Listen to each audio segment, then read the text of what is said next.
மக்களுடைய காணிகளை அரசாங்கமே களவாடக்கூடாது என்ற ஒரு வகையில் இந்த அவர்களுடைய அந்த போராட்டம் அவர்கள் முன்வைத்து வந்தபோது நானும் எழுந்து சென்றேன் என்பதை கூறி எங்களுடைய பிரச்சனையாவது நான் இந்த இடத்தில் சகல உறுப்பினர்களுக்கும் ஒன்றை கூறுகின்றேன். கேப்பாப்பிளவிலே முல்லைத்தீவுக்கு நீங்கள் வருவதாக சொல்லிக்கொண்டே இருந்தீர்கள். கேப்பாப்பிளவில் இன்று உண்ணாவிரதம் இருக்கின்றார்கள். தயவு செய்து நாளைக்கென்றாலும் எல்லோரும் அங்கே வர வேண்டும்.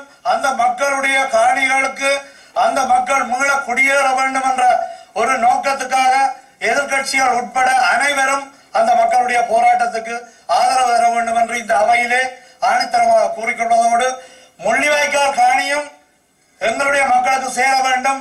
கொக்குழாய் முகத்துவாரமும் எங்களுடைய மக்களுக்கு சேர வேண்டும். மணலாறு வெளியோயா சம்பந்தப்பட்ட காணியும் எங்களுடைய மக்களுடைய காணிகள் எங்களுக்கு சேர வேண்டும்.